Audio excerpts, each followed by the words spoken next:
Hi friends, host Eric here, host of Talking with Famous People, and I'm live streaming today about INFJs, King of Perception Management. Why is INFJ King of Perception Management is the core question here, but I will gladly field and answer any questions about INFJs that anybody has, or respond to any thoughts they'd like me to respond to. To begin with, let me explain what I mean by Kings of Perception Management. So FE is concerned about peace or stability in the group on one level. It's also concerned about how the group perceives me, the FE user, and it's concerned about using or the understanding of other people's motivations to control those perceptions within them or dictate those perceptions within them, manage them one way or another. On some of its more basic levels, it's about social hierarchy. It's about pecking order. Who's asserting dominance, who's not. Not everybody plays that game. A lot of people do. And regardless, when you're talking about extroverted feeling, one thing you'll note is that as it gets higher up in the stack, it gets less dominant if it gets too high. So in the third slot, FE is going to express a lot more in terms of dominance or bullying or being angry or stuff like that. Hierarchy stuff more.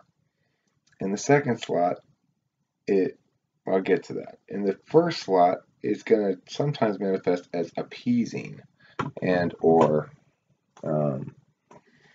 illogical because it's prioritizing motivations to the exclusion of TI most of the time and seeks somebody else to provide that TI, namely an INTP. Excuse me for a second.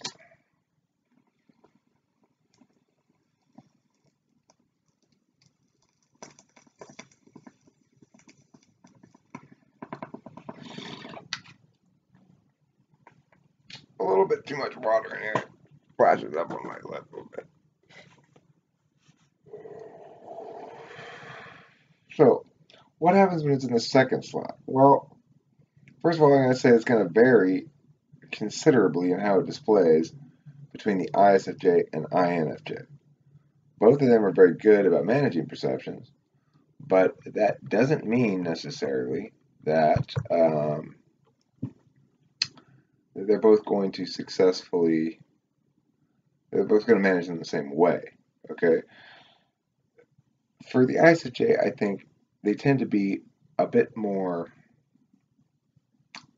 passive or hi. I don't think I can hear you. No, I can't.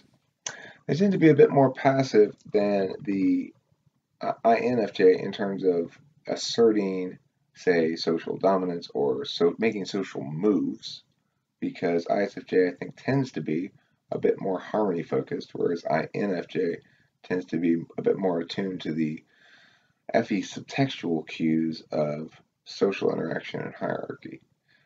If you can figure out the mic and would like to talk to me, that'd be great. If you can't, then you're welcome to use the chat function as well. If you want to communicate here, there's a chat in this app. Otherwise, I'll just continue monologuing. So anyway, because INFJ begins with NI as the dominant slot, and it's an epistemology that says, I know the best course of a set of possibilities. This is one good way to understand this function because it is the function that's ignored by the NE DOM. Now, equivalently, NE is ignored by the NI DOM. What does that mean? It means they assume there's going to be plenty of possibilities. They don't need to worry about the possibilities. They're going to attend to which one of the possibilities is the best possibility, the most right, the most fit, the most naturally suited. Okay?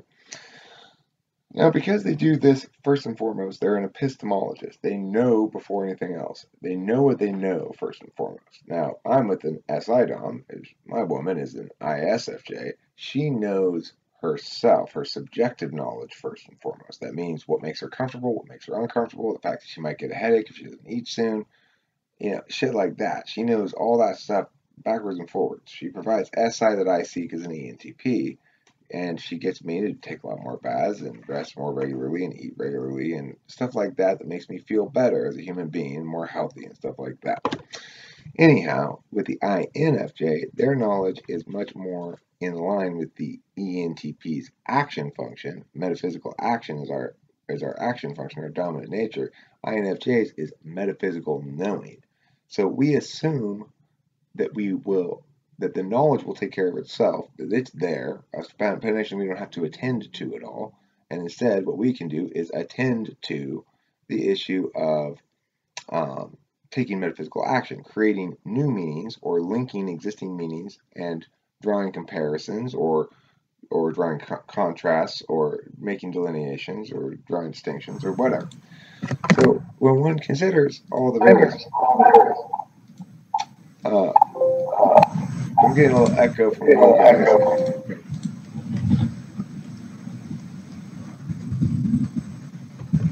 It's you, Jacob. Okay, so yeah, what was I saying? Um, Something about, oh yes. So because of this singularity of correctness that is inherent to the INFJ, they frame everything through which is the best of a set of possibilities, but they don't actively do it because the other element of NI is that it takes less than you need to figure out something and knows it instead of figuring it out. So it will know an answer that you can't figure out because you don't have enough pieces of the puzzle to figure out the answer. But what NI does is it skips the intermediate step of intuiting out the missing pieces and then figuring it out by just sort of intuiting in the whole and then knowing it. So as a consequence, the NI Dom is going to have a certain mystical quality about them because of the way their intuition works. It's slower but holistic versus NE's, which is fast but uh, parted out, made into parts. So the point of this is then what the second function is going to be hugely important for both of these types, but for the INFJ, which is the one we're talking about in this context, it's FE. Now what that means is they're going to know the right way to manage somebody's perceptions most of the time, and they're going to be right most of the time. So if they go into a social situation and they think to themselves, should I say sentence Z to person Y? And they'll go like, okay, well I should, but I shouldn't say it until this happens. And then that happens and they say it, and they accomplish the goal they want, usually. But it's not a goal per se because they have polar TE. The thing that makes INFJs not likely to become Hitler in general is the polar TE. In this regard, they're going to be like ISFJs,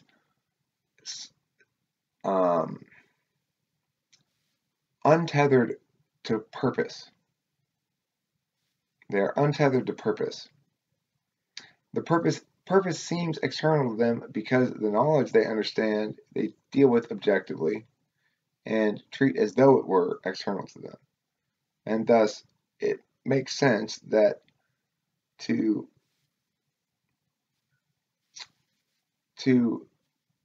attain purpose through a modality like extrovert thinking, that is to say, a goal orientation with manner of execution towards a static, unchanging goal, regardless of changing phenomena in the world, regardless of people's opinions and feelings about it, it's so foreign to the ISFJ and INFJ that they have polar TE. They're blinded by TE.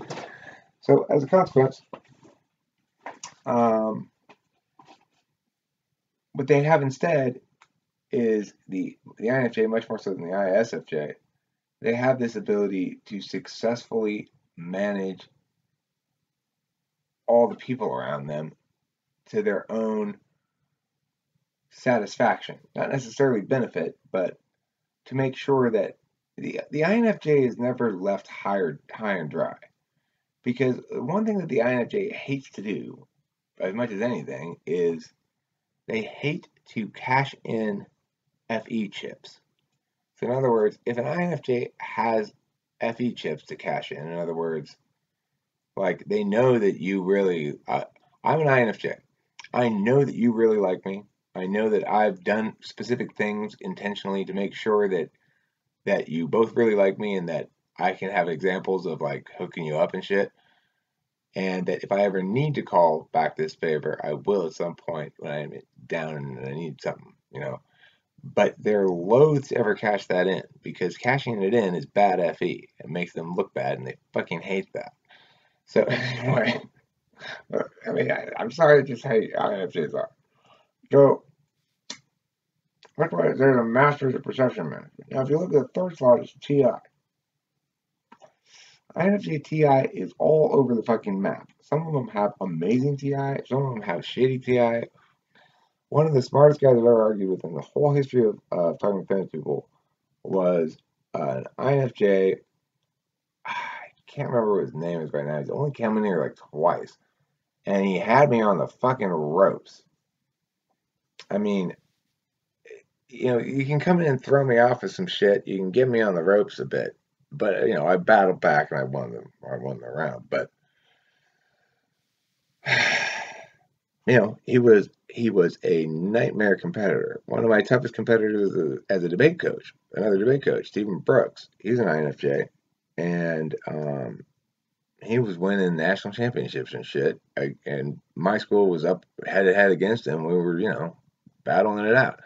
So the point is, TI can be very strong in INFJs. I've also encountered plenty of INFJs who are completely lost in magical thinking and don't seem to use their TI for anything other than coming up with clever justifications to convince only themselves about why their magical thinking is not garbage.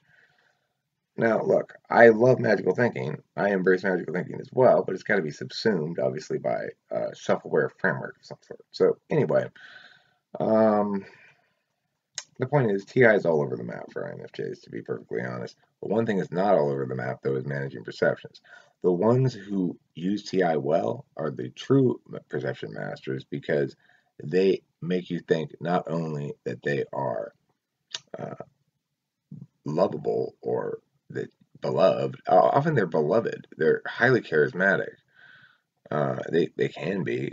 My friend Corey, when he was in certain situations, he displayed more extrovert, displayed more of the FE. I mean, people were drawn to him. They loved him, and he's just charismatic as fuck. I mean, I don't know what else to say about it. It's something they can do that is. It comes from the NI-FE combo. Now, of course, the downside for them, not only do they have polar TE, they've got 4-slot SE. So you're talking about they really don't want to do anything. They seek somebody else to provide that for them. And they don't know how to do it at all. Because they got polar TE. So they're not the most effective people in the world necessarily. Although I gotta say, my INFJ friend Corey, he early on in his life started making bank, and he's made bank ever since. He's like the most effective person in his job and stuff. But why? Well, external discipline, somebody else providing all the TE, and the external discipline providing the SE that's necessary. Somebody like a supervisor, somebody telling him do this, do that. Forcing him to take his understanding of things and turn them into a productive outcome for him and his family. Okay, so those are my initial long opening thoughts about why INFJ is king of perception management. Perception management.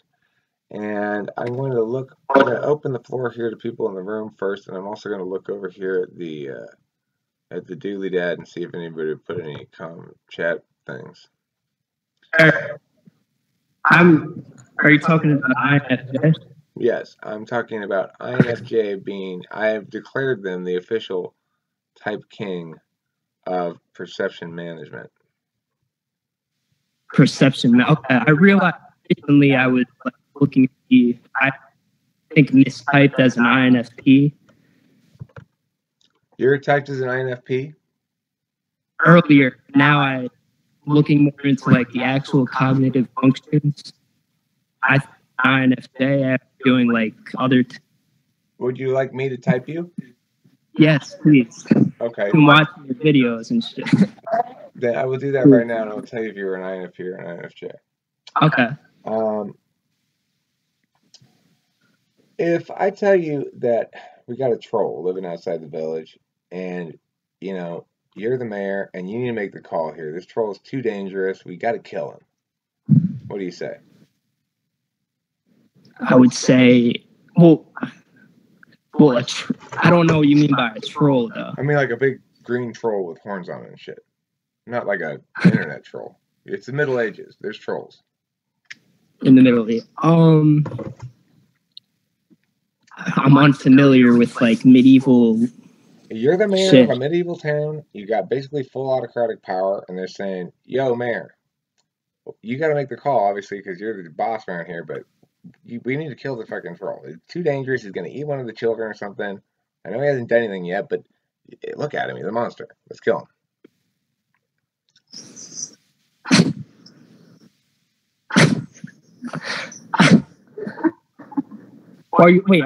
Am I supposed? I mean, I guess I would be in a humanistic. I don't know. I would. I don't know. Well, my name's Corporal Blanchard. Okay, I'm one of your guys. I work for you at the mayor's office, and I say, Mayor, citizens have been coming up to me. They've been saying, "Hey, you gotta talk to the mayor. You gotta kill this fucking troll, dude. You gotta kill him." So here I am, Mayor. I don't mean to be the bearer of bad news, the bearer of anything. I'm just saying, just sign the paper. Just sign a decree. Say, kill the troll. Okay? We can't kill it until you sign that decree. Just go ahead and do it. You're the mayor. You can ask questions. You can talk to me as that guy as much as you want. Oh, okay. So, what is? All right. Does the troll? Can it speak English? Well, yeah, I can speak, Mayor, but I mean, so could Attila the Hun. And look how many people he killed.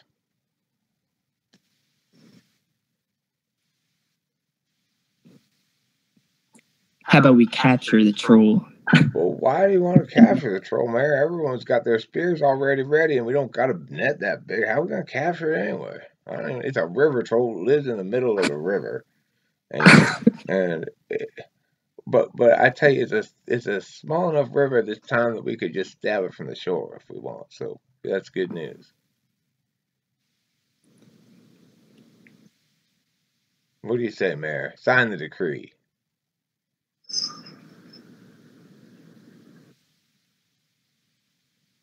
What does the troll want? I don't know. I mean, who knows what trolls want, right? Probably wants to eat our children. I'm guessing it's a fucking troll. It's like 10 feet tall, it's green, got horns on it, and it's ugly as fuck.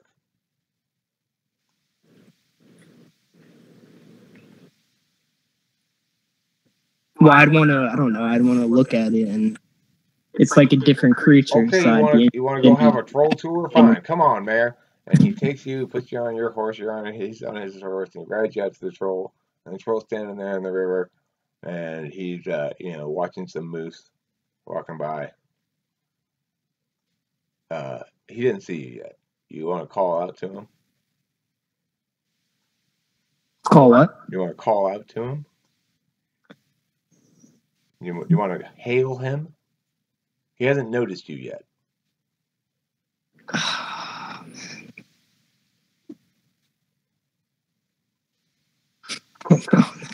There's no right or wrong answer here. I'm just trying to figure out what type you are.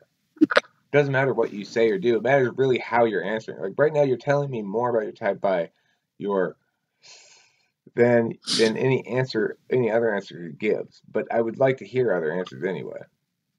Okay. No, I just feel like I'm not even giving good answers because I'm There are like, no good or bad answers. How you answer is what I'm paying attention to more than what you answer. man. Well, basically, I would want to. You want to call out to him? You can talk to him right now by saying, "Hey, troll." Yes, I would call out to him with our spears in hand, ready to attack in case. All right. He turns around. He's like, "Hey, whoa, whoa, whoa! What's with the weapons?" Okay. That's what he says. I would say we mean no harm. He picks up a big rock from the river. He's like, "Well, you guys got spears. What are you gonna do? Are we gonna be cool or what? Because right now you guys look like you're gonna kill me." All right, we'd be cool. Give him a chance. They were. So do you put down your spears? He's got a rock. He's gonna throw it at one of you if you don't put him down, presumably, or he's holding it. He hasn't threatened that, but Oh, man.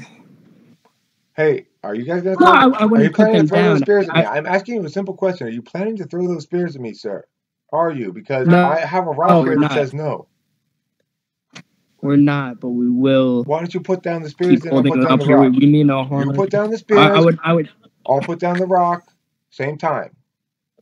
One. Well, then I would try. Two. Are you gonna put down the spears? No. Do I need to start throwing rocks? I got more rocks in this river, you know. What are you gonna do? You gonna put those spears down? Okay, he throws the rock and he kills the guy he came here with. He hits him right in the head. It knocks his head clean off of his shoulders and carries it off into the forest. And his headless body now falls from the horse. Okay, now we kill him. It's just you now with the spear. He's like, "Are you going to put that spear down, or are you going to get hit by a rock too?" Kill him. You charge. He throws a rock and kills you. You're dead. Okay. Okay, so fine. If he had proved to be super nice, if you would talk to him, would you have been willing to be persuaded to kill him by the villagers on the grounds that either he's taking fish from the river or on the grounds that he might eat the children or on some grounds like that? If he turned out to have a good discourse with you, would you have still reacted like that? You mean like if you talk to the troll and say, "Hey, troll," and the troll says, "Hey, what's up?" And he's like, "Well, my people are worried you're going to kill our children or something." And the troll's like, "No, I'm not going to kill your children. I'm just here eating these fish in the river. Just chill out, dude. I'm fine. I'm not going to mess with you or anything. Just because I'm big and ugly doesn't mean I'm going to kill you." But you go back and the villagers are like, "You can't trust a troll. Everybody knows that trolls are the least trustworthy of all people. You know, all they do is maim children. They always tell lies about how they're not going to maim children right before they maim children. These are the sort of arguments that are being bandied about your town. Well, what do you do about it?" I would I would try to sympathize with the troll. Probably, I don't know. I'm just trying to remember real life situations. Okay, let me ask you some other questions that I've done where I don't want to get got bogged down in this. Let me ask you some other questions. Yeah. So, how do you feel about your own comfort, your own personal body comfort? Can you tell when you're getting sick? Oh, I'm a pretty hypochondriac person. So, like, yeah, I can tell. I mean, I think I'm getting sick a lot, but it may not be that. I don't know. Do you do a good job of making yourself comfortable when you're feeling uncomfortable? For example, you go, "You know what I could really use right now is a bath," and you get in the bath and you go, "Ah, this feels good." Something like that. Depends. No, it depends what situation. How many distinct reasons? I'm willing to go through uncomfort. How many different reasons can you think? Okay, Family Feud, top 5 reasons on the board. Top 5 reasons why a person might go to the supermarket. Go. All right. they're hungry. Okay. They're shopping for the family. Okay. They're having a barbecue Sunday. Okay. Keep going. They want some. They need like one or two things. Okay. Anything else? Anything else? They're there with someone else. That's You, my friend, are an INFP. INFP. Okay, that's what. Okay. So what? So okay. So that's what I originally was getting, but then after that, I also got INFJ too, and then I took like a comparison INFJ compared to INFP, and I got the INFJ one. Well, here's the thing. So here's why I say this. It's because of a couple of reasons. First of all, you don't have a clear course of action at all about what to do. You're very humming and hawing as you're considering different possibilities. So I feel like I look like an INFP more, like I behave like one. Well, this is how I would describe your cognitive process. It may or may not be accurate. Only you could determine that. But I will describe it as I would describe it. The first thing you do when you came into that question is feel out the situation with your feelings. But I didn't give you much to feel about. So you didn't really have much to deal with there. And then the next thing you did was ideate. You used your NE to think of possibilities. Well, I can't make a decision because it might possibly be this, or it might possibly be that, or it might possibly be the other thing. And then the third thing you did was link it back to your memory. Well, do I have something comparable to think about? I can't think of any examples of this. I think you even said that. Like, I can't think of something from the past or whatever. Like with troll, well, I don't know, the troll thing I was unclear about. I didn't have any examples of that. Right. So that's SI. And then the last function that you would use would be TE, which is you try to figure out how to attain a goal. But I didn't provide you any goal. I said to you, here's the situation, and you have conflicting interests instead. You've got the interest of the townspeople, and you've got the interest of the troll, and you've got your own interest as a moral agent as to what you want to do in this situation. I've never asked a question that way before, but I tried to set it up as though the troll was a good guy, but the townspeople wanted to kill him anyway. And you did not jump into taking action. Now, the thing is, that's consistent with polar SE, which is consistent, again, with INFP. And then the other thing I would note is the NI for INFP is countervalued. So even when put pressure upon to pick a singular course, you countervalue that. You think that's bad. You don't like the way it constrains your NE, which is your tool function. And as a consequence, you sort of refuse to take a course until really pressured. And finally you said, fuck it, I'm just going to charge him to death. I'm just going to kamikaze. Well, no. The charging him was based on like I think that was based on a moral thing that like it's like but he gave you so many warnings, and he just told you to put down the spear, and he put down his rock at the same time, and you just refused to cooperate. I guess like whatever, don't shoot first, like the common thing, don't shoot first. Because you felt you probably felt the internal valuing of the self-preservation as your first response to it, and your second response to it was thinking the possibility ways that he could violate that self-preservation goal. And then the third way you thought was, I have examples in the past where trolls have been bad. And then the last thing you thought was, I better just attack this thing because that's the best way to deal with it at this point. That seems to me a perfectly good explanation of an INFP processing chain. No. When the troll, it was because the troll attacked my spearmen first, so I was like, oh, now I am honor bound. I'm honor bound to avenge his death. It was like a revenge, or it was like he attacked first, therefore now I have justification, and now I have evidence that I should kill him. I don't know. But okay, all right. He did attack first. Yeah. That would make sense. But then the problem is you came brandishing weapons, and he lifted his weapon to tell you to put yours down. He gave you multiple chances to put yours down before actually firing his weapon. Both of you had projectile weapons, so it was reasonable to assume that you might throw those spears. I can't imagine it. I'm sorry, I can't. Yeah, No, shit. hey, listen, I am not trying to at all condemn any of your answers or anything. I think it's great. I think it's great the way it exemplifies the type. I like the fact that Yeah. it's consistent with what I already think. That's always nice. And Okay. yeah. Okay, but I do want to get back to the topic of INFJ and ask if either of these young ladies would like to chime in on the subject. I suspect they're both INFJs. Unlike you, they haven't said a fucking word, right? Because of course they're busy reading the situation, letting NI tell them how best to manage perceptions in this circumstance. Now, Oh, I think that one on the left there, the white background, black hair, is has no mic or has not yet figured out how to use it or something. I don't know. One of those things. Is she writing things? Oh, there's 58 things in the chat. I didn't notice that. Oops.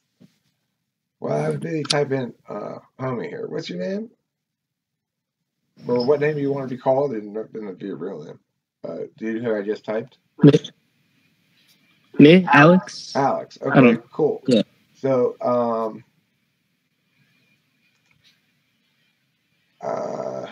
easiest way to tell is to try to trigger them.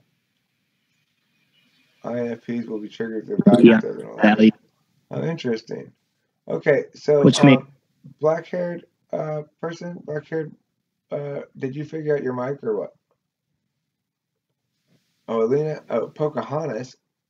Oh, is that she didn't? Is that your? That's not. That's just Jacob calling you that, right? Okay. Or do you is that the name you want to go by? I don't care what your actual name is, but what name do you want to go by? All right, you're Pocahontas, fine. And Alina, I know you. I just forgot your name. Sorry. Being king of perception management doesn't mean you can improve my memory.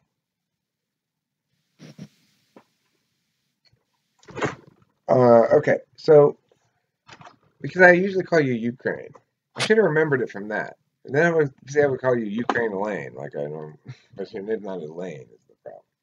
So that's why you should change your name to Elaine. Anyway, let me see. Look over here at the dashboard and see if anybody has commented on anything. INFJ isn't the best at making people actually connect with each other. I mean, at a practical level, he is a hopeless case. How can I join the chat room?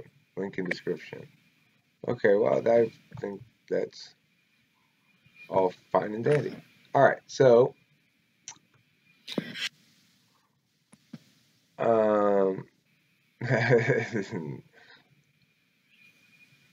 Jacob, she hasn't said a goddamn word. How can you have typed her?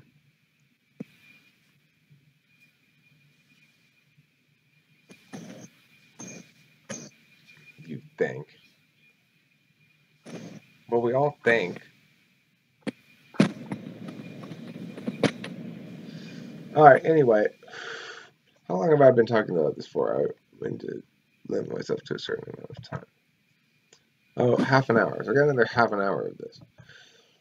Okay, further things I want to say about the INFJ. I talked about it in another video that was reasonably popular, and I want to highlight it here as well because I think it's significant. INFJs have an actualization problem.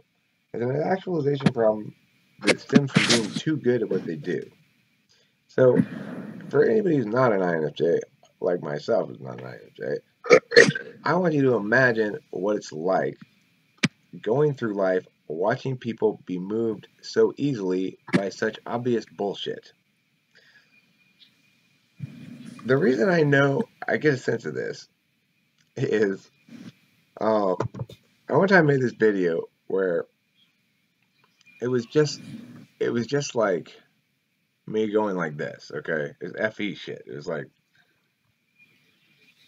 hi. Yep, I'm talking to you this time. No, specifically you. You know who I'm talking. You know it's you. That it actually is you. I mean, there's a lot of people probably watch the video think it's them, but you know it's you. Anyway, I just want to tell you, you are my absolute favorite viewer, and the fact that you watch is what makes the whole thing worthwhile for me. Because the thing is, you're so smart and so much smarter than so many of these other people, but you don't go out of your way to show it off. And it's like you have a certain kind of quiet certainty about you that I just really admire. Because I was just doing that shit, right? Just who am I talking to? I'm not talking to anybody. Okay, I'm talking to the camera. But I'm saying I'm talking to you. I'm talking to you. No, you know I am. I'm talking to you. Right? And Trenton leaves a comment after I put this video, just like, I can't help it. I like you so much.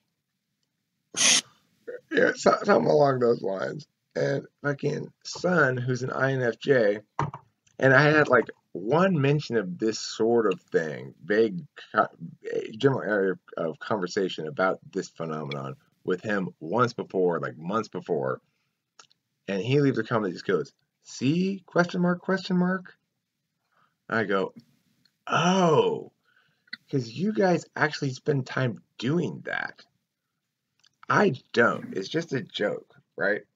It's a joke because, I mean, I'm obviously not talking to you because, you know, I'm not talking to anybody. I'm just talking to the camera.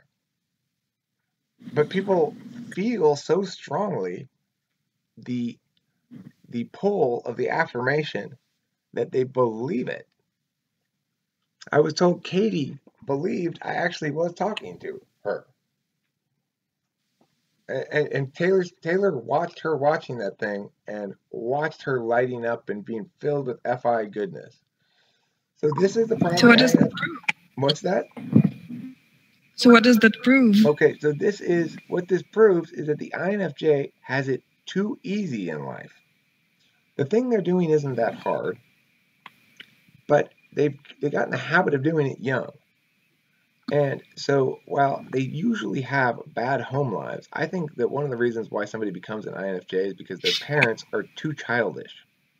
If your parents are too childish and don't pull their parental shit, and you don't have like shit solid where it should be, where somebody else should be providing for you, I think in those circumstances, in some circumstances of those, where you're getting enough love but without any support, you end up with an INFJ.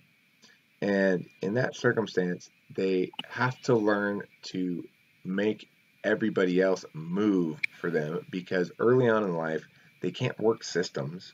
They can't work systems, and the systems aren't supported for them to analyze and begin to work with directly. So they end up with that as an ancillary tool, and it's an objective systems third function, tertiary, which makes them completely blind to the subjective physical function, TE. So as a consequence, if I can recall exactly where on this logic chain I was,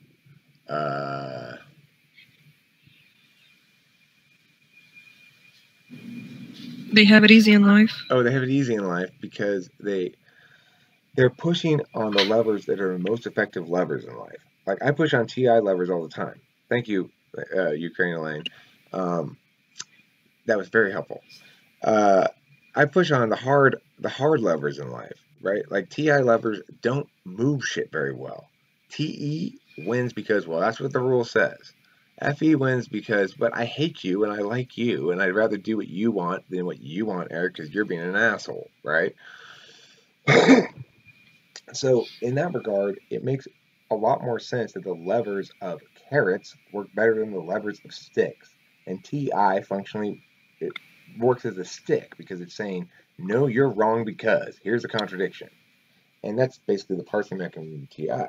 People respond better to carrots than sticks. That's why FE, having FE as a tool function with a singular right way epistemology as your dominant nature makes you king of perception management. You can move people better than anybody else.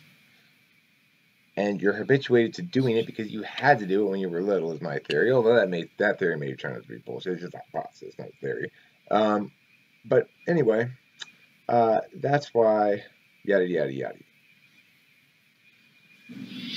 Not sure whether I would agree with that. At least, like, when I try to convince someone, I usually try to put it in the terms of logic. I don't like, manipulating. I still do that, but when I'm consciously aware of that, I don't like that.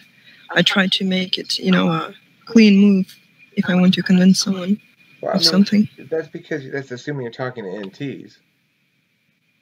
What if you're talking to an ISFP? Well, yeah, I guess. I think you read each person and adjust to behave accordingly.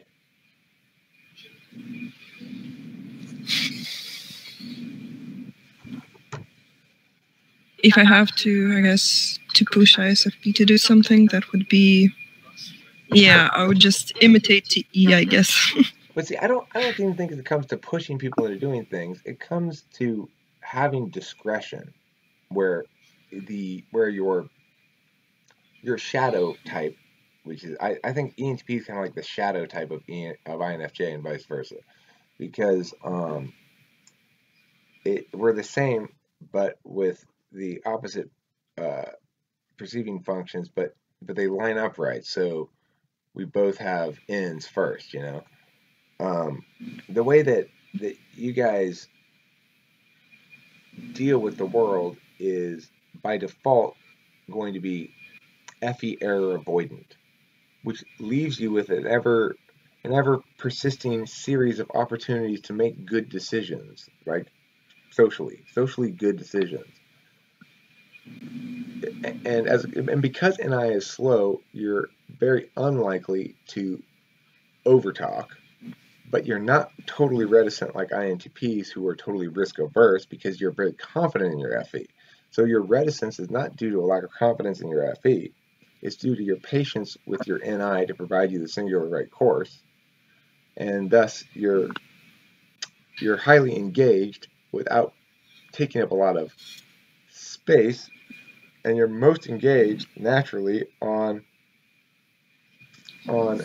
how the other person's emotional state is changing and motivational state is changing. All this data is landing without really making any impression, and then your NI goes, once it reaches enough weight on the surface, the NI goes collapse and into one whole truth. So you sort of sit there and ride your NI, collapse, whole truth, and then you check your NI again for when should I deliver this and how. And then you check your FE for how should you deliver it for maximum effect. Then you may decide at some point that your best FE bet is TI, and lots of times it is. And there's lots of FE approximations of TI that strong TI users won't put up with. But there's also INFJs who demonstrate very good TI, as I said earlier on. TI is all over the map for INFJs. Some of them are absolutely fucking brilliant, and some of them are complete magical thinkers.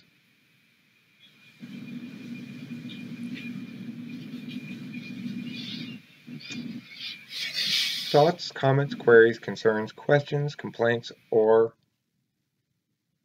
Courvoisiers?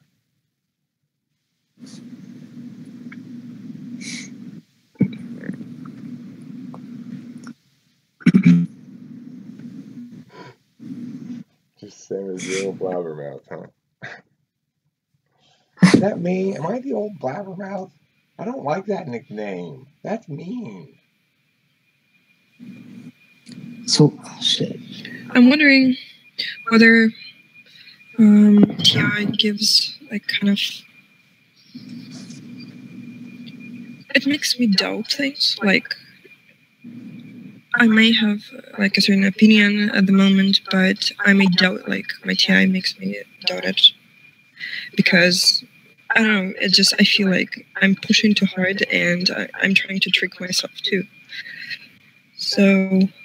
Well, and that's framing it through a motivational framework, which is to be expected. You're saying you don't trust your own motivations. Am I truly motivated by being disinterested, or am I trying to trick myself? But the thing is, regardless of your motivations, you can check your TI for legitimacy outside of those motivations, because that's what TI is. It's saying, well, let's pretend bias wasn't taken into account. how does this stuff hang without bias?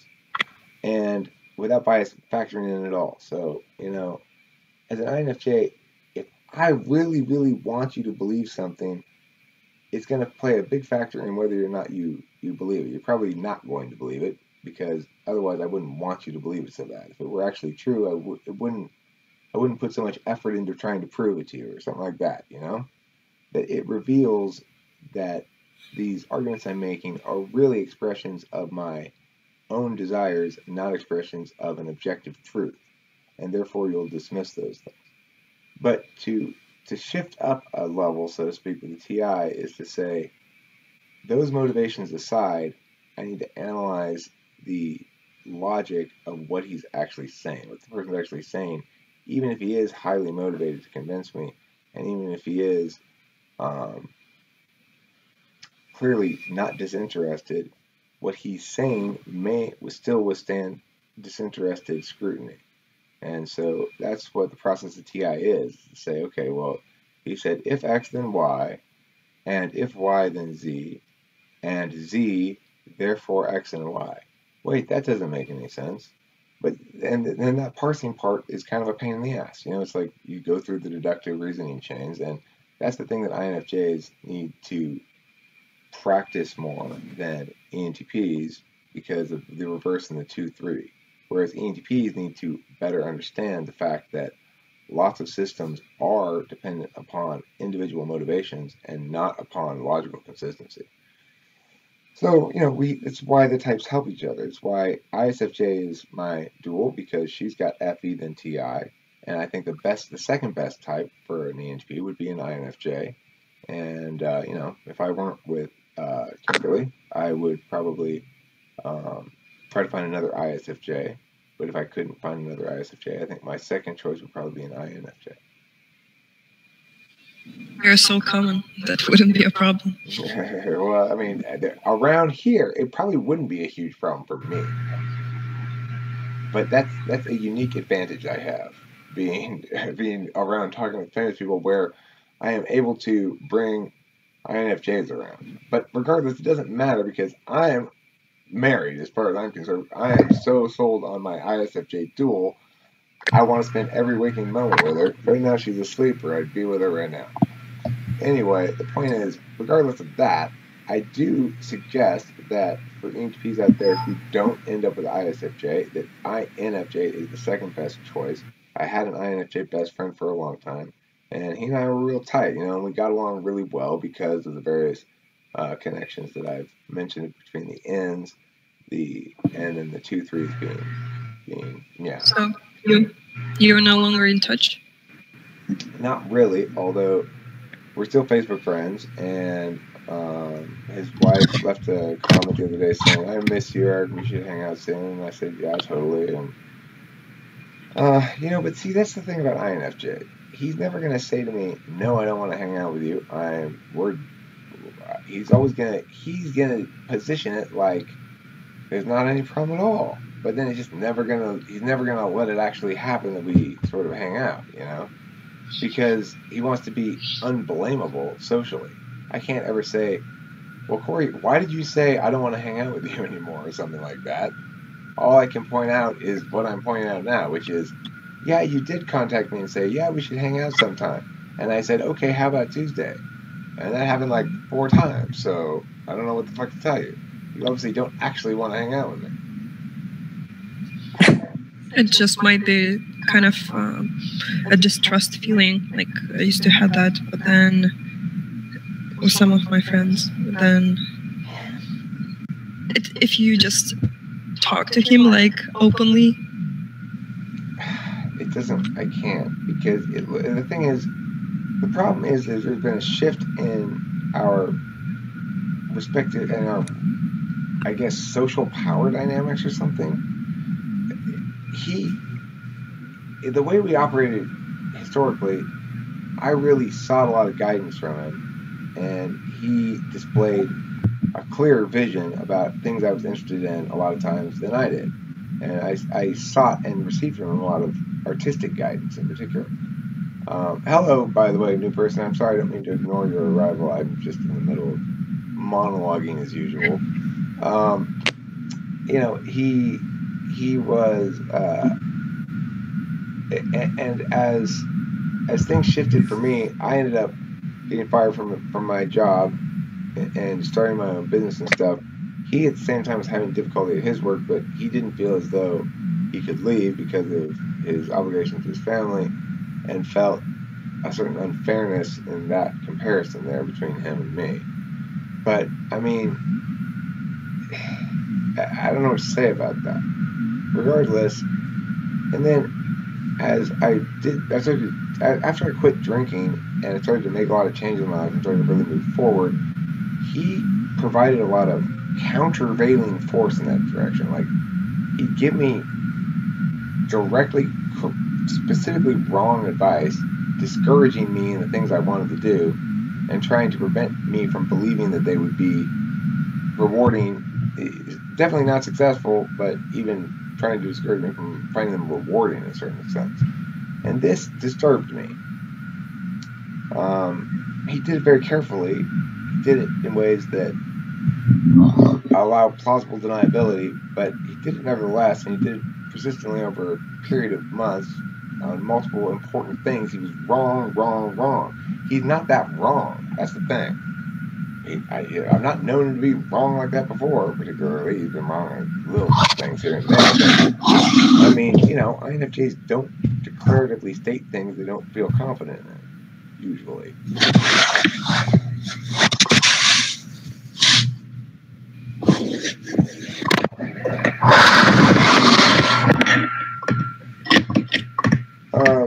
Yeah, and not likely that he didn't think. Not likely that was a clear manipulation. I mean, I don't know. The point is,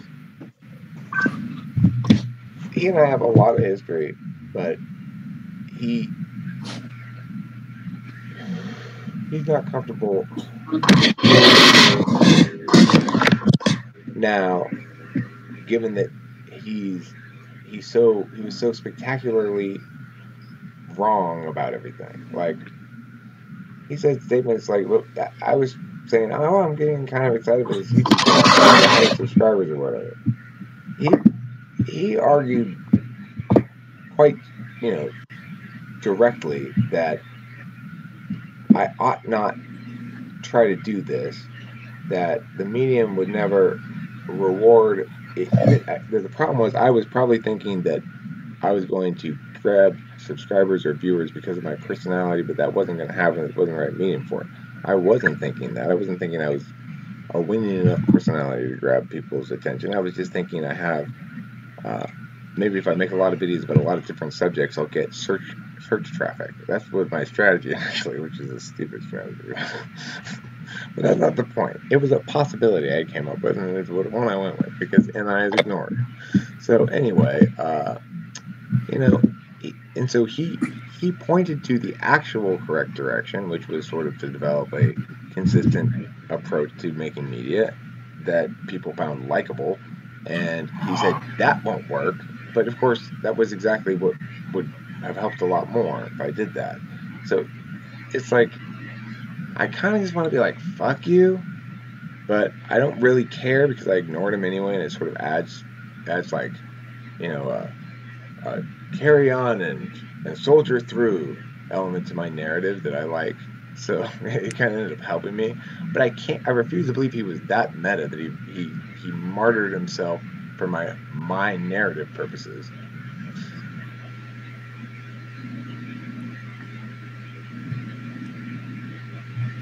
Yeah, they don't like it. They are okay with things stopping changing. That's the thing. INFJ needs to watch out, because this is where we started this whole thing. Is their actualization difficulty. Because at some point they have to they have to make consistently a very hard choice. I'm going to make a choice to deal with this situation in a way that's less easy for me, and less beneficial, and less natural to me, because it's more fair. That's a tough amount of self-discipline to apply a lot over time. They have to choose to adjudicate things and process circumstances and deal with people in ways that are less easy to themselves, less natural to themselves, because they are more fair. In other words, their NI has to overcome their FE preference for TI when anything is in dispute, or when it comes to trying to affect outcomes in a system. They got to kind of reject their fundamental nature. They are, of course, TI hidden agenda in socionics, so that means they're going to feel most complete when finally they do achieve a logical consistency that links in both their ability to move people with FE and their choice not to use that mechanism unless absolutely necessary, is where the INFJ becomes vulnerable. See, this is the thing. They need to attain outward vulnerability before they're going to actualize. And the one thing you will almost never see from an INFJ is true displays, external displays of actual vulnerability. You might see periodically shadows of that they throw out there potentially to elicit real ones from you, but you're rarely going to see actual INFJ vulnerability. They just don't find that ground natural at all, and they fight it tooth and nail. In my opinion, if INFJs ultimately want to actualize, at some point between their 20s and their 40s, they've got to figure out how to reveal a vulnerable inner self that fears the hollowness of such an effective grasp of human nature.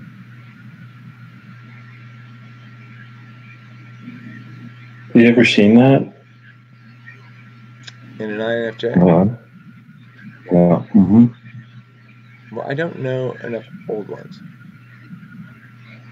But the one I know who's young,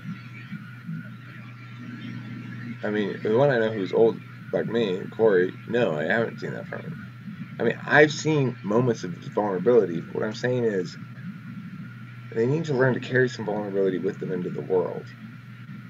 It's easy for me as an ENTP to get more actualized because it just involves me letting go of hard-learned but hard to hold on to FE rules that say, like, don't cry, and all the FE shit, right?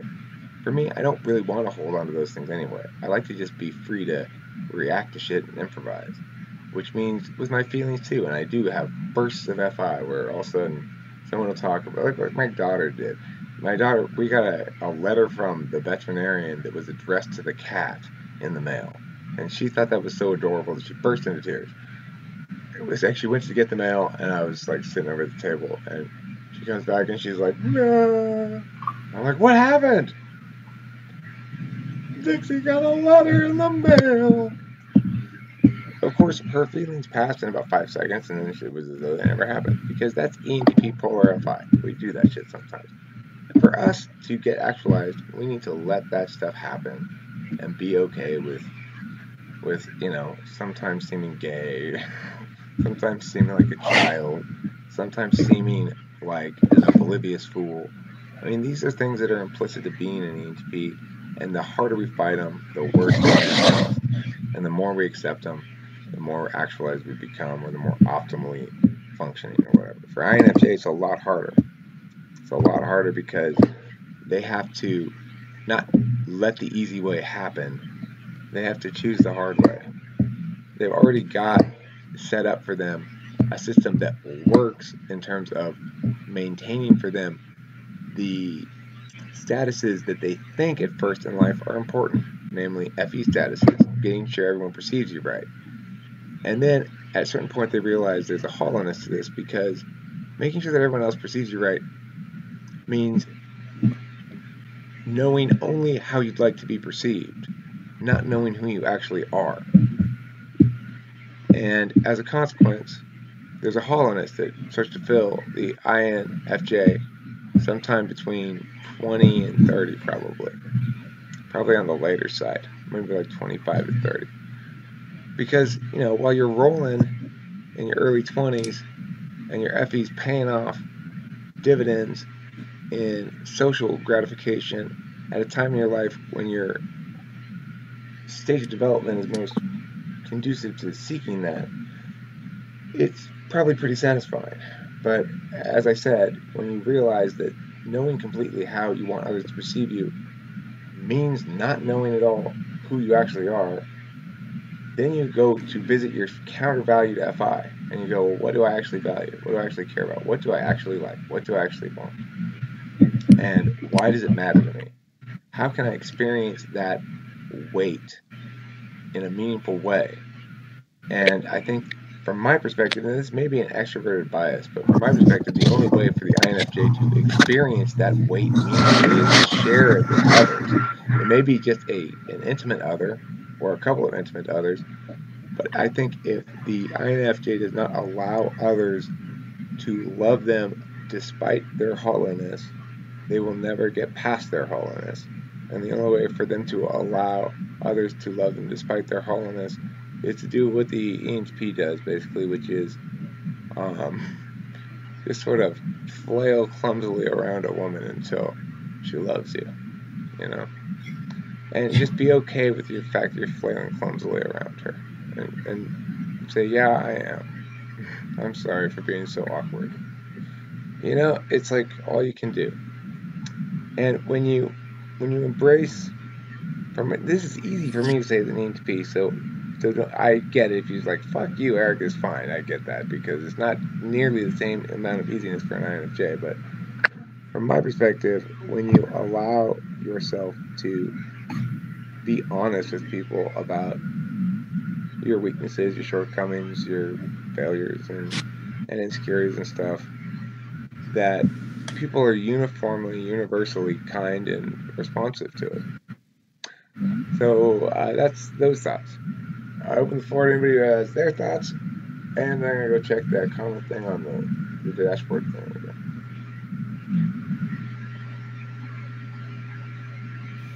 So speaking for your friend, do you feel like he actualized? No. I think he's failing. I think he's currently failing to make any progress.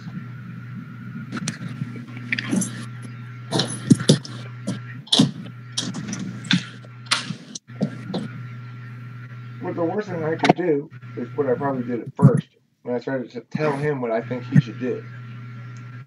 Bad idea with INFJs. They don't want you to do that. That means it tells them shitloads FE style that you don't intend to tell them. It tells them how you position yourself versus them in various capacities. And if they don't like that positioning alignment, and it causes too many social contradictions, then you're going to have real problems with it. Now, in this capacity, I talk to INFJs, and I'm blessed because I'm afforded a certain amount of status by the fact that I've made a lot of YouTube videos.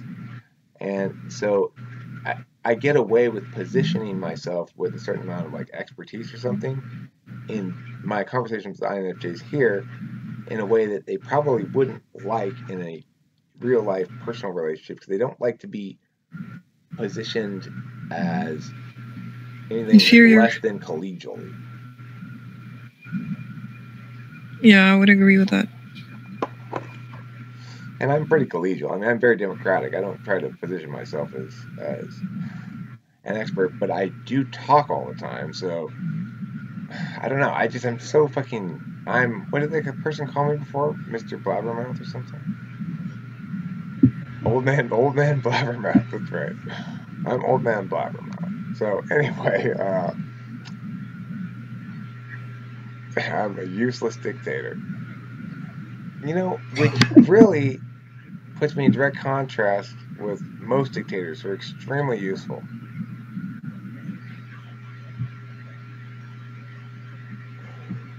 They give us examples of injustice to contrast our own lives against.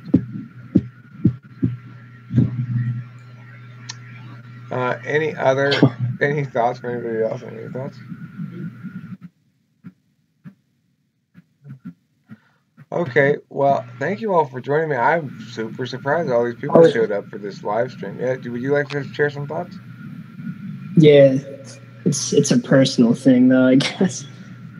That's 'Cause fine. with the If you don't mind sharing it on the video, then go ahead. I don't care. But yeah, I guess I've been going through like an existential type of crisis, but I'm like wondering oh shit! Look where at my that. It's Eric personality. Thor. Oh, he left. Sorry, I'm sorry to interrupt your existential crisis Oh. with Eric Thor. My bad. That's It's all bad good. FE. That's terrible FE. Proceed, please. So I'm like, what about like career options? Like, I guess I don't know what I get. I'm an INFP. Would you? Eric, That's what I would used to do. Eric, we got an INFP asking for INFP career options. I would love to have you chime in on this one. Now, keep in mind, we're talking about not just fjord work in Scandinavia, okay? We're talking about regular jobs. I don't want to hear any of your Scandinavian, like, peace sign picker-upper or whatever. Go ahead.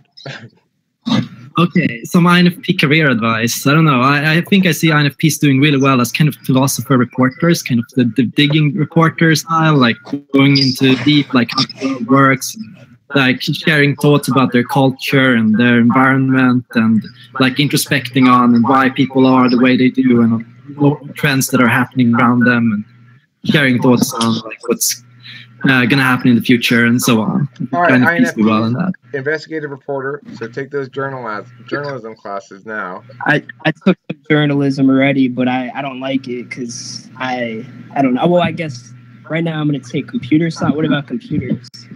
No. Okay. Well, I think it's good.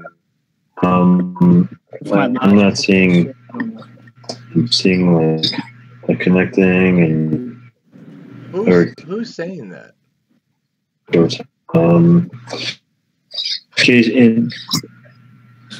is saying that? Okay, well, regardless. Okay, investigative reporter. Here's a job I think is perfect for an INFP. Be a hot chick who marries a rich guy. I've heard you say that, on your video. That probably won't work for you, though. Maybe you could be the hot dude who marries a rich chick. Oh, God. I think INFPs do really well in academic fields as well, generally.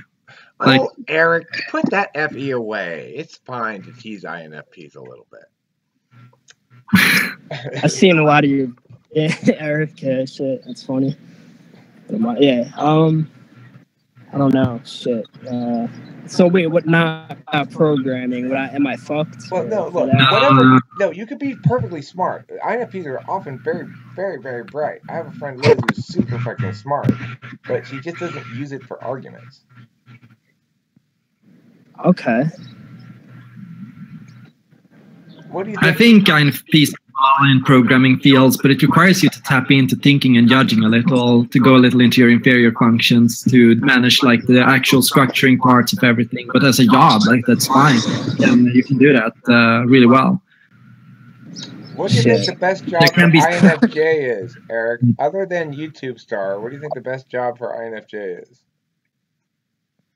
I think communicative fields, like managing like social environments. I see a lot of INFJs like that have their own groups, like they host like nonprofit work, managing nonprofit circles or cafes or like social environments where people come in and out, like study groups, reading circles, writing, authoring.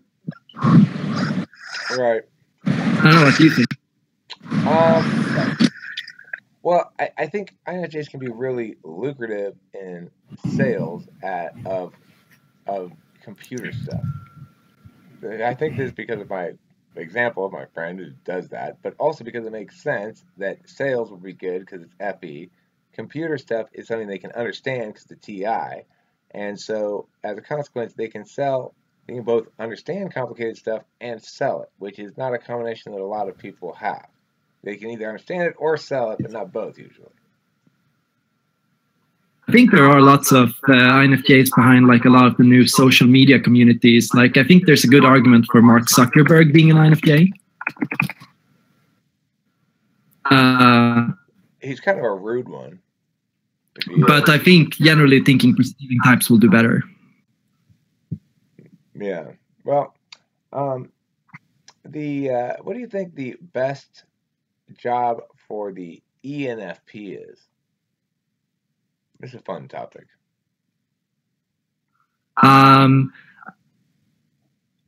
I would say ENFPs can be really good at journalism as well, probably better than INFPs, because journalism is a little often too quick for an INFP. So would you say that journalism would be a good job for them? Yeah.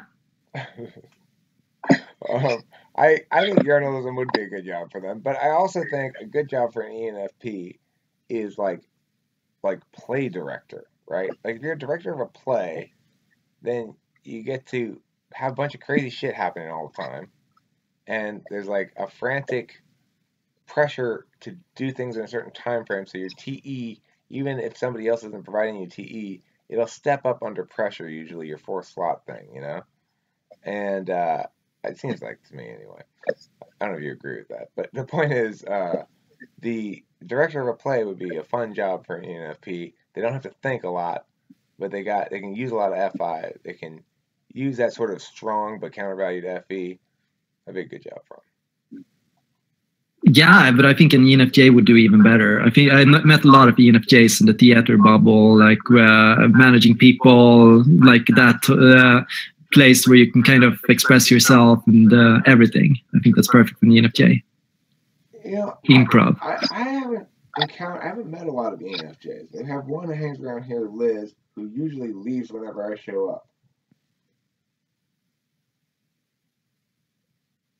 I met a few ENFJs. I don't think they're too common in Sweden, but I met a few of them, and for some reason, most of them have been involved with theater.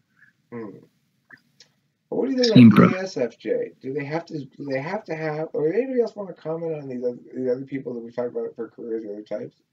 Anybody else here want to suggest something for like INFP, INFJ? I really don't think ESFJs do as well in acting and theatrics, because I think often acting is a very intuitive bubble. But I think you can see a lot of ESFJs expressing that more in like regular social environments, like managing people, hosting parties, hosting events, and like in the modeling section. Like I think a lot of ESFJs do well there. Well, yeah, my ex-wife, ESFJ, she's been the director of a couple of schools. School administration is a good job for ESFJs because they get to do their FESI fussiness thing. With SI as a second function is much more meticulous than SI as a first function. Yeah, I was thinking about it earlier. SJ is so fussy in a way, like it's that is a perfect word for it. A little nitty in a way. I'm telling you, ESFJ is a lot more fussy than ISFJ. ISFJ is fundamentally a perceiver, and like, you know, that's why their ENTPs dual, because they're not so on top of their shit. And yeah, of course, you notice it more with an ESFJ because they're more fussy about people and about like social situations, and everyone being following along with the protocols, and everyone like being there at the time when they set it, and like everyone like following according to all the etiquettes. Man, I have my facial expressions managed. You know, like I was managed. That woman, when we went out in public, you would not believe the amount of management I underwent. I had to take out my sunglasses when I went into the building. We had a big fight one time because I refused to take out my sunglasses for a while until she wore me down and I took them off. But I had to take my sunglasses off. I wasn't like one time we went to this wedding, right? Everybody in this wedding's dragging on for fucking ever, right? Everybody in there's on their phones. But what I did was the cardinal sin of bringing in a little sketch pad and drawing a picture during the wedding while everyone else is on their phones. It's fine that they're on their phones because everyone's on their phones. It's not fine that I'm on a sketchbook because I'm the only one there with the sketchbook. And I said, by pointing out, like, what, they probably wish they brought one too when they saw me sketching. But, you know, that doesn't fly with the ESFJ. Yeah, I think to an ESFJ, I don't have any extroverted feeling at all. If an ESFJ would look at me, they would go, this guy has no extroverted feeling. because a lot of the time it's like I can't handle those like practical etiquette questions, like with for example, I got into a lot of trouble in politics because I would leave without saying goodbye, and because I didn't hug everyone, and like all those things. Because Swedish politics are insanely gay. I heard about them from Loki. It's some sort of like weird socialist morass. Nobody actually says any real arguments, and there's all these rules about politeness and shit. What a bunch of fucking horseshit. I think Swedish politics is at least one of the more civilized, like at least the system is fairly stable, and people from both sides get mostly what they want, and there's an openness to discuss and to collaborate from all political parties. Like, it's not, at least not as crazy as like American, where nothing is ever happening. Look, Congress is just stuck. Nothing should happen. Government's bad. Well, look what Sweden has decided to do. They let in a bunch of fucking crazy Muslims for no reason, and then when they rape their women, they go, hey, let's not judge too hard. I mean, that's when it's time to start kicking out some fucking Muslims, at the very least, right? But no, because Sweden has one of the lowest, Sweden has one of the lowest populations that are from immigrant background in the entire Europe. Like we have almost no history of immigration, and but why say and most of like the rape statistics, like the main reason Swedish rape statistics have increased and grown a lot lately is because we've had a massive awareness campaign. Like every single artist, everyone talking about rape and talking about the need to go through with it and to let people know and to bring it out in the public, where it used to be so hidden. It used to be so shamed. But listen, Eric Thor, what you said there about your immigrant population being super low and having no history of immigration.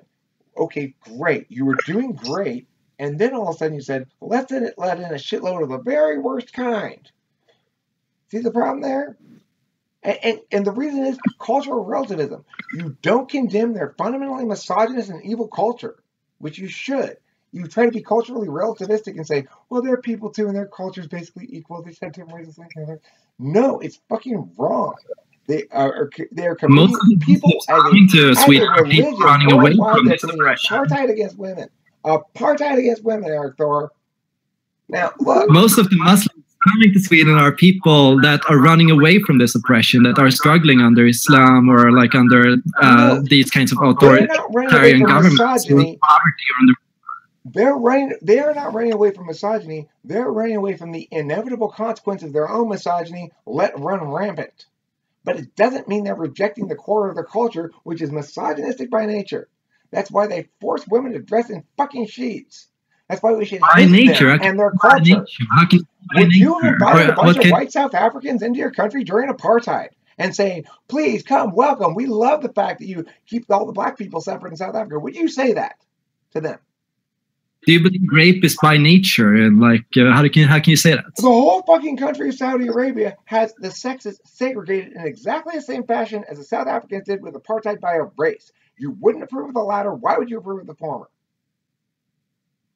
We know we have plenty of issues with people raping and having rape for a long time, like that in Sweden since before we had this immigration. Okay, forget about rape. How about the aggression towards freedom of expression? How about the implicit violence and the way that the religion is actually practiced most for the world?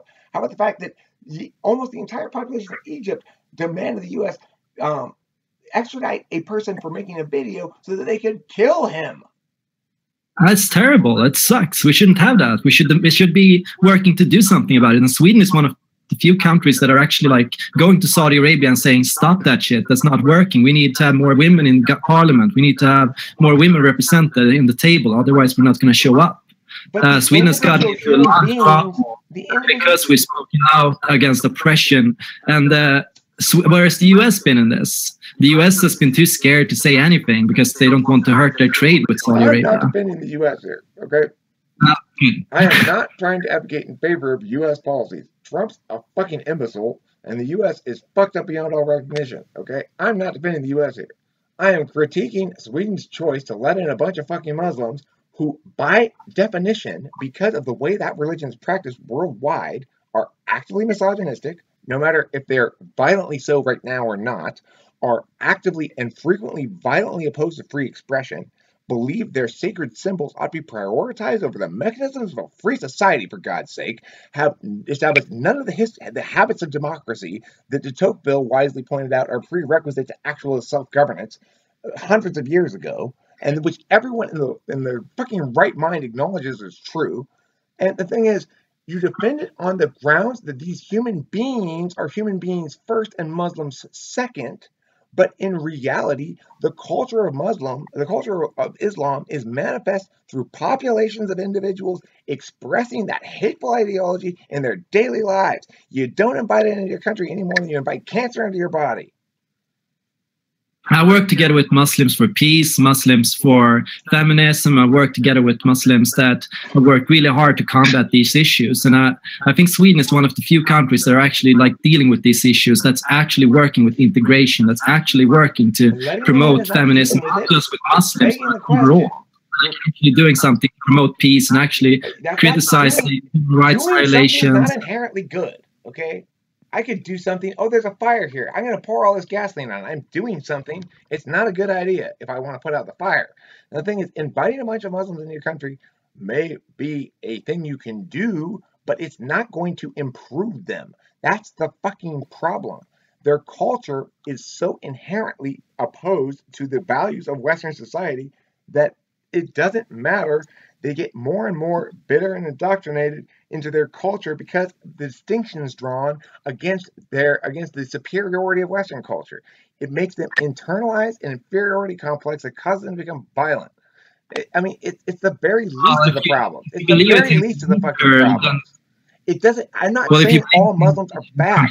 I have Muslim friends who come around here.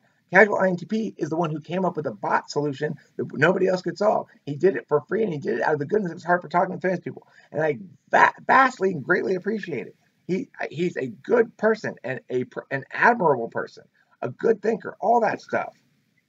And I still maintain my position because here's the thing. If you want to come into somebody's country, first thing that should happen if you're a Muslim is you should have to draw a picture of Muhammad with poop on him. You should have to pee on the Quran, and you should have to demonstrate that you're able to distinguish between symbols of the sacred and actual reality. If you can't make that distinction, then get the fuck out. I think we should work to promote human rights worldwide and to work to ensure that everyone like that is trying to run away from this oppression gets a chance. And of course, if they commit crimes, if they commit felonies, if they can't, like, of course, we should work with the prison system and with everything to ensure that we do something about it. And that's the thing, like, there are Muslims being persecuted in Sweden by other Muslims. And we need to do something to stop that. Like, we need to work to ensure that. First of all, to the extent a nation has any moral duty is to the well-being of its own citizens first. Now, you are, at the very least, wasting some of your resources on people who bring very little resources to the country. That is indisputable. They may grow to become more valuable than the drain they currently are, but nevertheless, I fail to accept that Sweden is acting in the interest of its own citizens, no matter how much they think they want it, okay? Acting in the interest of it is not acting in concordance with their wishes. That's why there's a distinction between mob rule and democratic processes. But regardless, both should be subsumed by a basic self-interest and rights-based understanding of a country's domain, which is to say it belongs to the people who currently live there and their children. It does not belong to people who might want to move there from other countries. I am not a huge proponent of strict borders or anything like that. But what I'm saying is what is in the Middle East right now is a cauldron of clusterfuckery that ought to be contained within that cauldron of clusterfuckery, fed a bunch of guns and ammunition and no boats or planes, and let it resolve itself out when they have killed themselves to a point when they can establish self-governing tribes and develop the habits of democracy and become actual fully functioning thinking people who engage with reality in a post-14th century manner, then fine. Until then, fuck no. So I have to head out to have sushi in a bit, but it was really nice having a discussion with you. Let me just round off by saying that I'm a globalist. I'm not so much a nationalist. I don't live in Sweden. I live in Amsterdam. I don't even have that attachment to Sweden to begin with. I grew up on the internet. Most of my friends are somewhere from America. And that means that I don't really think in terms of promoting Swedish interests. I think in the terms of promoting human interests and human rights globally. Okay, I mean, I'm all for natural rights being attributed to every individual, but my negative rights framework probably runs afoul of your globalist statist approach, which suggests that we should do stuff. Except you're not talking for me or anybody else. You're talking for yourself. And that's true of every globalist, and that's true of every fucking socialist, is they forget there is no we. There is only the ability of some people to force other people to do shit that they either justly can be forced to do or unjustly can be forced to do. And that is why we must reject the socialist worldview and embrace libertarianism in the individual. But closing the borders is not libertarian. Anyways, I had to head out. Thank you for this, and see you again. You were right on that point. All right, see you, Eric. Good job. Hey, you killed it. Good job. Thank you for coming. Well, of course I got to get into a fight with him. I don't know why. But he's such a fucking Sweden's such a fucking socialist hellhole. Yes, of course I'm not implicitly in favor of closed borders, but it's contingent upon a negative rights framework. He's not talking about opening borders within a negative rights framework. He's talking about opening borders within a statist framework, which is fucking ridiculous.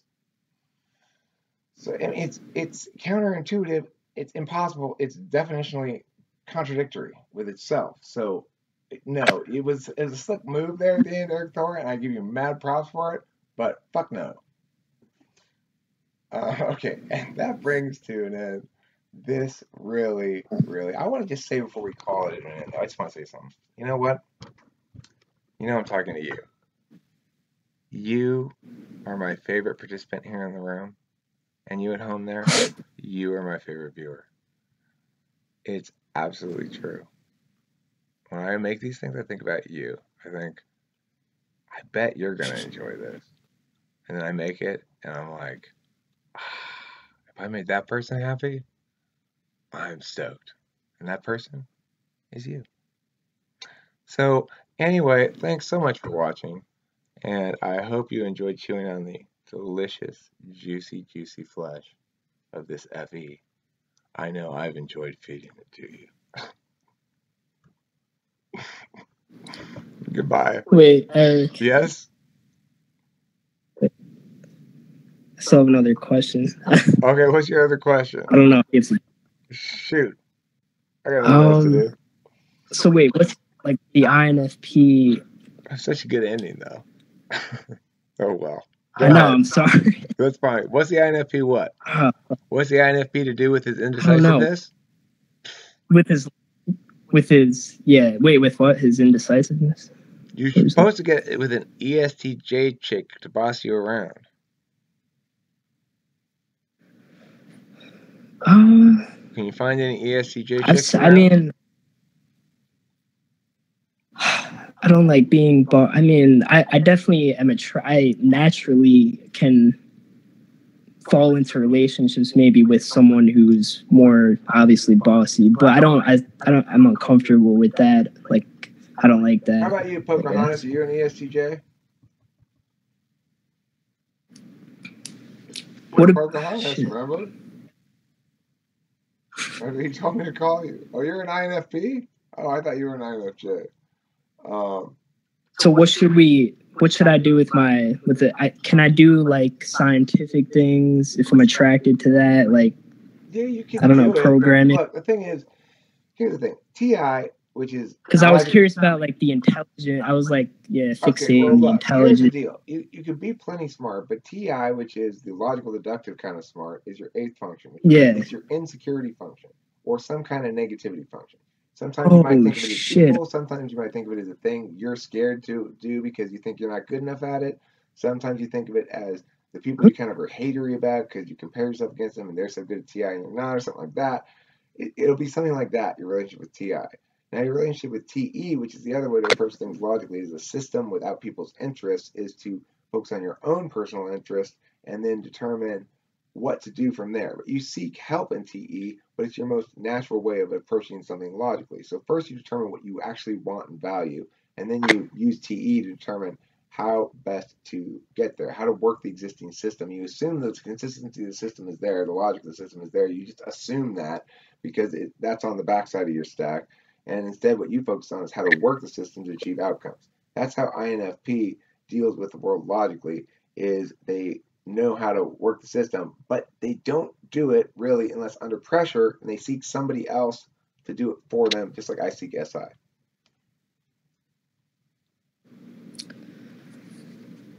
Okay. So what about the just, I don't know, the actual task of doing like a logical exercise or something, like a puzzle maybe, like how does that play out in those types of things? Like, say again. How does that play out in like an actual like a pure like a logic puzzle? Say I'm doing like a logic puzzle or like homework or something. How does that play out? Whether or not you're good at a logic puzzle will be dependent on your intelligence, which is going to vary from INFP to INFP. My friend Liz is an INFP. She's extremely good at logic puzzles, better than me. When we have contests and stuff, she usually wins in terms of speed. Okay, and it depends on the individual person. Some of them are stronger than others. It may depend as well a little bit on your Enneagram type. If you're type 5, you're more likely to be a thinking variety of INFP and more likely to use TI. Anyway, and in terms of work, though, how much of work is actually involved with logical deduction? If you're doing computer programming, then you are in fact engaged with conditional logic directly, and that's going to be probably something that wears heavy on you over time. If you're engaged directly in figuring out how to solve problems that are specific problems, that are things that are well defined because of an interest of an organization or a person, well, then you'll use TE, but you seek somebody else's help with TE. What you'd rather do is ideate about your feelings. So that means art stuff like poetry, painting, shit like that, or it means relationship stuff. That is to say, coming up with ideas about how to make your relationship richer and better and stronger and stuff like that. So it's why I say it's sort of jokey a little bit, but I say it seriously that one of the best options for an INFP is to get in a relationship with somebody who takes on and embraces the role of breadwinner and TE provider, namely an ESTJ, and it should work for either gender. I always, I don't know, I'm sorry, dude. I'm sorry about this joke I always have about all INFPs being hot chicks. And of course, you are not obviously a hot chick, and you are obviously an INFP. So it is just a joke. But I bet you could woo the pants off of women, and that's got to be a skill of an INFP male, I would guess. I don't know for sure, but I don't really talk to many of them. It's not, you can't woo the pants off of them? I'm really no, I can't play the game. So I don't know. You don't have a lot of game. You don't woo the pants off them. You just find yourself in bed with them, or dominant. It goes with like the feminine traits with the like I'm passive. Okay, so you don't have the SE. You don't have the SE to do it. Okay. Do you find yourself though connecting with people in a particularly close way? Yes, sir. Of course, minimal people. Yeah. Okay, so the if thing they're is, similar, there will come a time and circumstance in which that capacity to connect deeply with somebody will be valued by somebody in the right situation. And if that somebody's the right kind of type, and you jump on that and you set that relationship up, as an INFP, you understand that relationships take time to develop. The modern world is not conducive to your old school courtship style. The INFP could have it their way. We go back to courtship in the 19th century, where first you sit in the parlor 7 times before you get to go on a ride in a carriage together. And then after you ride in the carriage together a few times, you get to sit in the parlor alone unsupervised for a while. And then, it's like, if that's how courtship still was, INFP would be perfectly positioned to find what they want in life as they go through a series of courtships and determine as the relationship develops over time whether or not that's the person they want to be with. But that's not how life works. And so what they have to do is what the ENTP does, but they are categorically, constitutionally opposed to it, which is to say, I look at a relationship and go, well, I'm going to do a logical calculus on this. This chick makes sense to me. I'm going to pull the trigger right now. I want to go all in, Kimberly. I want you all in too. Now, fortunately for me, she countervalues FI too. So the fact that she's aware that relationships take time to develop, Eric, we can't both commit to marry each other right this second because we've only been known each other for a week and a half. To me, I don't give a fuck because I've done the logical calculus on it, and there's only two states of being, all in or all out. So as a consequence, I don't want anything to do with the FI aspect of it. It'll happen naturally on its own, and I don't want to hear about it. Which is kind of ridiculous and kind of insane, but whatever. The point is, in contrast, INFP has the opposite problem. They want to know the relationship through the experience of it evolving over time before they commit. In other words, they want the commitment level to match the level of intimacy. But you can't really develop that kind of intimacy without the commitment, because in the modern world, without the commitment, your intimacy will not be singular. In other words, it won't be exclusive to you. You'll have to share your person with somebody else, and then that's going to ruin the relationship.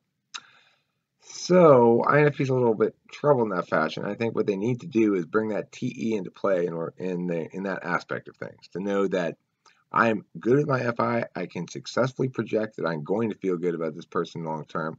I have actually checked to see if I'm going to feel good about this person long term. If I know I'm not going to, they just make me feel good now, then I'll drop this thing. But if I suspect strongly that they will make me feel good long term, I'm going to go ahead and bite the bullet and do the TE to make it happen, because I know that it's the difference between wholeness and incompleteness. If you keep that in mind, your goal is simple. Your goal is wholeness. And TE is the way you attain wholeness and completeness. And it's by making sure when you find the right person, you take the action you have to take to lock that person down. And making sure if they're not the right person, you don't. And don't let them drive the action. That's the key for the INFP. Once they have the right person locked down, everything else will fall in place. You don't have to man up long term just to man up long enough to lock that chick down.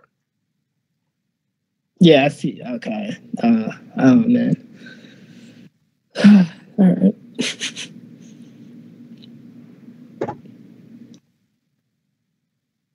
Okay, but intelligence. So, I want to see these critiques. I'm very interested in these critiques in the chat. I want to read them because I'm getting some interesting vibes from them in terms of their critique. I want to see if I have to read it though before I can really comment on it.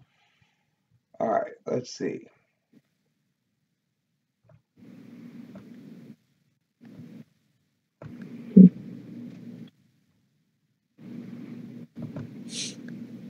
Okay, so we've ended up talking quite a bit about INFPs in this video, which is officially about INFJs, but shit happens. Okay. Let's see. Am I back to the top already?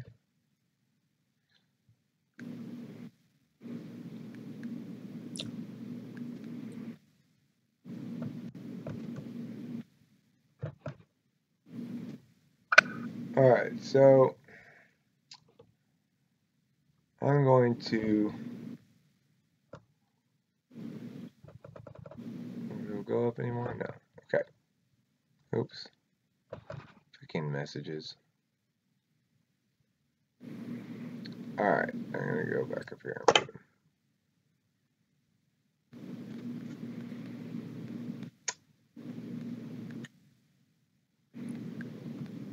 All right, so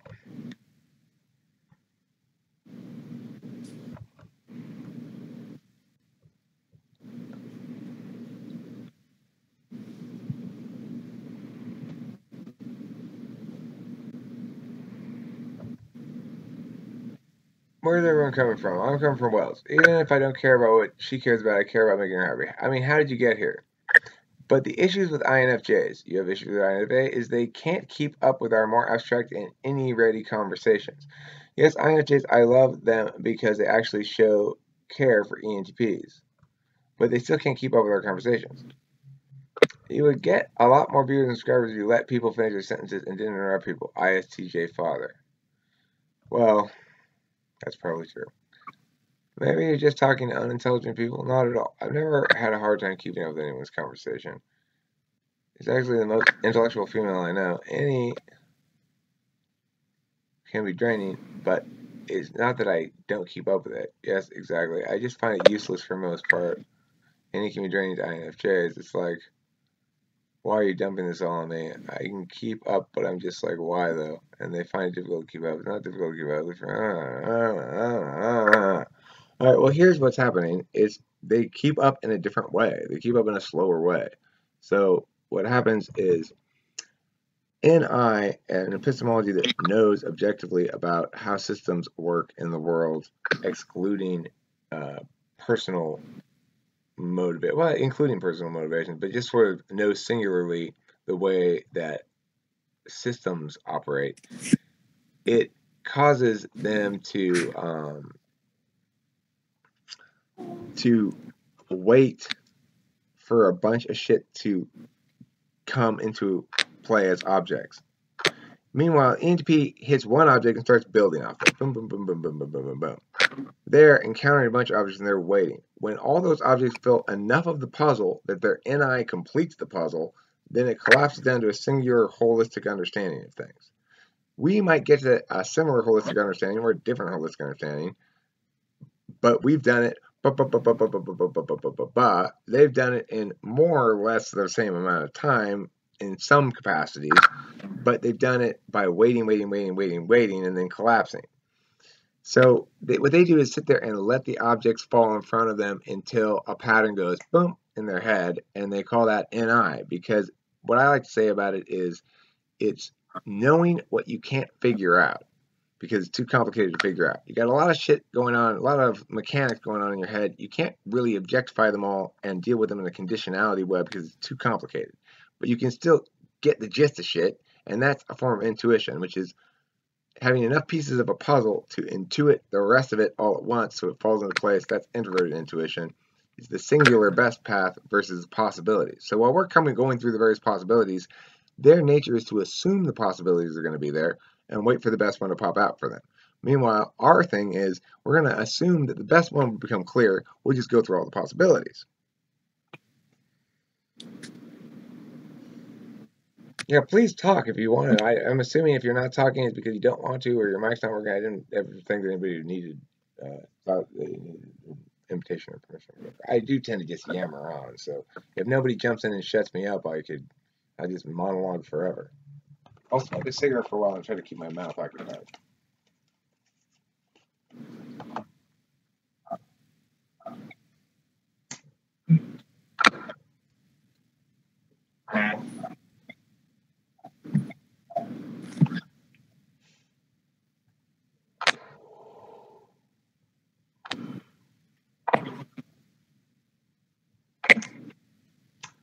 Well, I think that's going to bring this video to a close. This has been a long live stream. It has been going on now for an hour and 42 minutes and 48 seconds.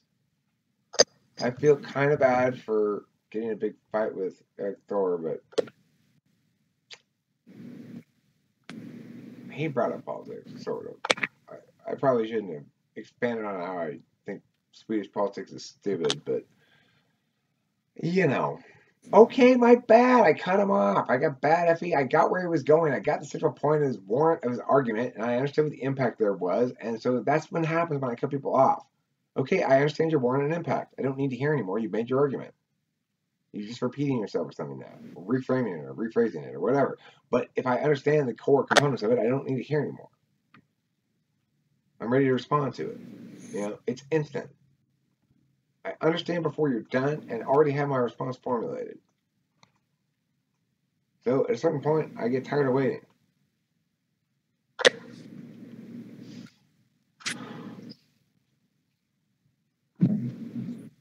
I wasn't here. I don't know what happened. It's not all about you, Eric. Okay, fine, sassy pants. Why don't you talk?